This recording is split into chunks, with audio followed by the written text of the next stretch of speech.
I ignore 90% of the business advice out there, except this one. Stories first, sales second. Now, why is that? Plain and simple, I don't like to be sold. I don't like to be told what to do, and I'm sure majority of humans out there, if you're like me, don't like that either. But we do like to be invited into something that's aligned with us, but also inviting us into a greater narrative that is compelling enough for us to take that next step. And usually that next step is in line with our values, something that we want, something that we need, something that we crave, our desires. Now, when you are constantly speaking from a place where it's all about me, you alienate the we. You alienate the people who are generally there to hear from you and buy from you. The other thing I want to say is people don't enjoy facts.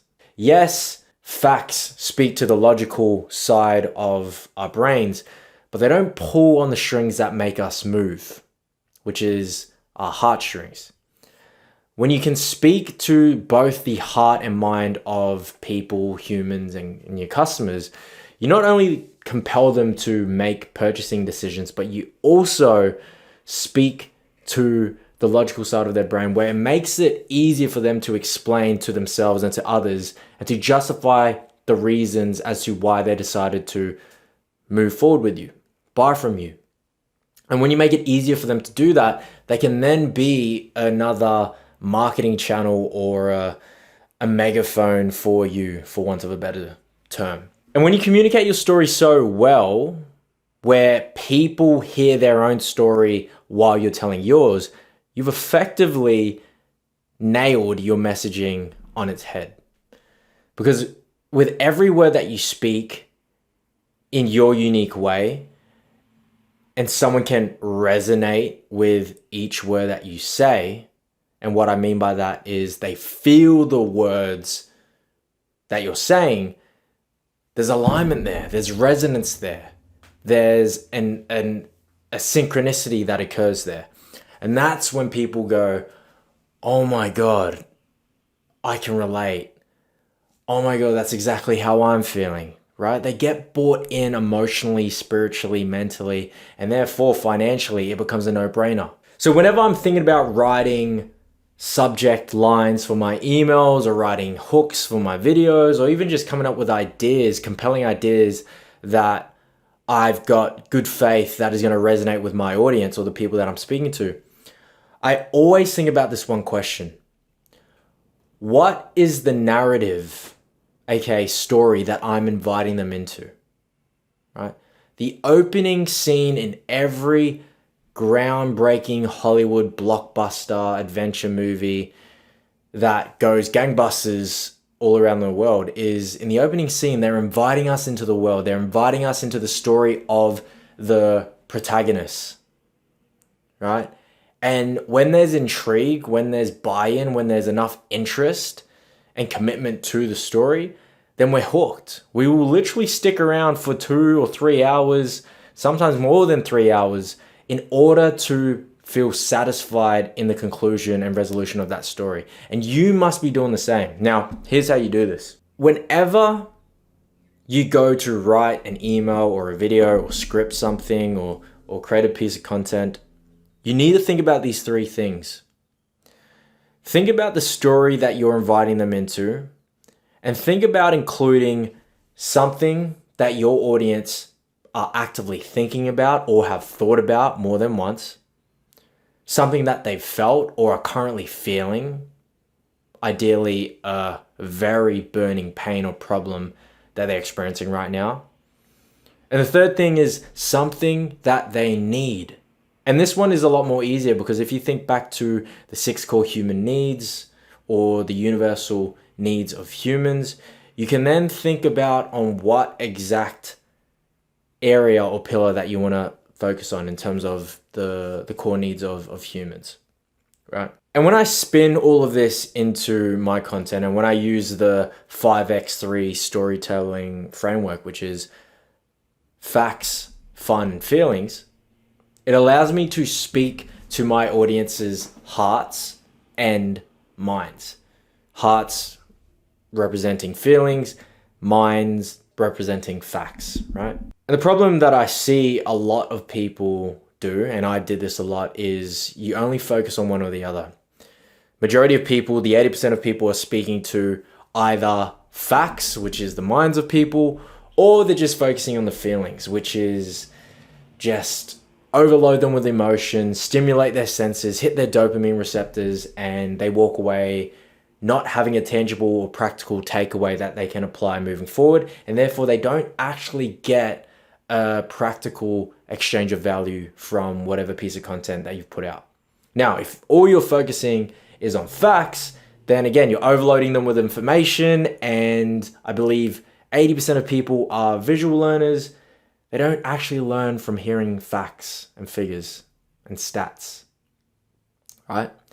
So you alienate a large portion of your audience when you only focus on one or the other. So you got to focus on both. Now, how you merge those two is speak with the most universal language that humans have used from the tests of time, which is story, right?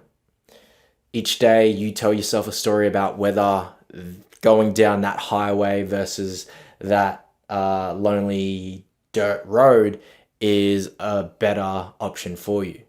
Every day you are telling stories at work or when you get home as to why your day was so shitty or why your day was so great, right? And some examples of this story first, sell second approach, you will actually see it a lot more prevalent in your day-to-day once I reveal it to you. Now, when you think about this opening storyline or this headline, which is college student drops out, films an award-winning movie using just his phone. Now, without even revealing who's behind this campaign or this story, immediately you go, how does he do this? That's very inspiring, like dropping out of college and just using your phone. Like everyone has a phone. How can you create a movie that's award-winning and then go pitch it to Netflix? Well, what if you had an iPhone? And what if you shot that movie in iPhone? And essentially, Apple has now taken this real-life story that their real-life customers are doing with their products, and they've created a story-based campaign around that they now use in pretty much all their ad campaigns. You'll see it on billboards, and it's their primary way of advertising in this time that we're in, right? Stories sell for them. Another example is day 37 of learning Spanish so I can speak to my grandma, right? Already that's a motive. Already that's allowing you to relate to the morbid reality that our parents are passing away at a faster rate than we can even fathom if they aren't already passed away. You can always think about someone that's older than you that you cherish so closely to you that you know they're on the other side of Father Time, right? And there's always something that we've been meaning to do with them or for them or with them in mind before they pass. Now, for me, like immediately I just think about how, one of my uncles back in Singapore who I adored, he really took me under his wing and really saw me as his own son. And I felt that love and connection and that safety from him. And I remember just making the promise to him because there was always that language barrier. He couldn't speak a lick of English. I would try my best to try to speak Mandarin and would always fail. I only know about 5 words. And I always promised to myself every time I'd go back to Australia that I would learn Mandarin and pick up a good portion of it and then take it back to Singapore and be able to connect with him more. And then there was a stint where, life gets serious. You grow up, you're an adult, university, social life, all that stuff that you think is the most important thing to you at that point in time. And I forgot about that promise to myself. And as life happens, my uncle gets in this, unexpected, tragic accident on the road. And I no longer had the chance to return back to Singapore and fulfill that promise to not just him, but to myself. And that really hurts. And to tie back to this example of learning a language before, a close one passes away, if I was to share with you that Duolingo is pretty much the thing that can help solve this, already that heartfelt story that I just shared can immediately be associated with Duolingo as a solution. And that's a powerful position if you're Duolingo, because you can now, again, tap into real life stories, feelings, desires, pains, problems that real humans are experiencing right this moment. Now, if I saw an ad or if I saw a post where someone was talking about how they were able to talk about or talk in their native tongue or their native language to one of their older relatives in 30, 60, 90 days through learning through this app called Duolingo, immediately I don't bat an eyelid. Like, I'm going to go to Duolingo to then do that, right? And again, do you notice how this is a more attractive way of marketing an offer or a product or a service or a business versus trying to push your own agenda and your products and features and benefits onto people, right? It's a huge difference. But majority of people in the market are doing that. Don't do that. Do the opposite. So the framework that I want to share with you to make this really practical and tangible, think about it as plain and simple as you're moving people from A to B, from old identity to new identity. And always be thinking about how your offer is perfectly placed at the end of that invites people who want to do the same, who want to experience the same transformation, to then have the next best step, which is your offer or your business or your product or service at the end of it, if they want, right? Without forcing them to do it. I've applied this exact same framework to some of my student stories, which I then turn to testimonials, which I then create in content, put it on socials, put it in my email newsletters, and then people resonate. They get bought into the story of my own students, relate to it, feel, justify it with logic, and then they sign up, apply to one of my programs. Like, I use this in my own messaging and marketing and content. A few examples from mine is how KN, who was my student, won over new clients and a new girlfriend with one simple storytelling template. Another example is from struggling artist coach bouncing around different homes to landing a 5K coaching client. Another student story that I've got is he drunkenly slid into my DMs at 3 a.m. and ended up being one of my most successful students, right?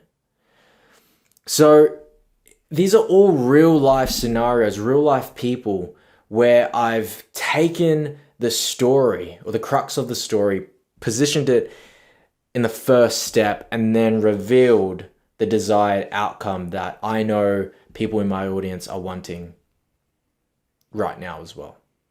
Okay. And this is the power of spinning stories with your promotions of your offer.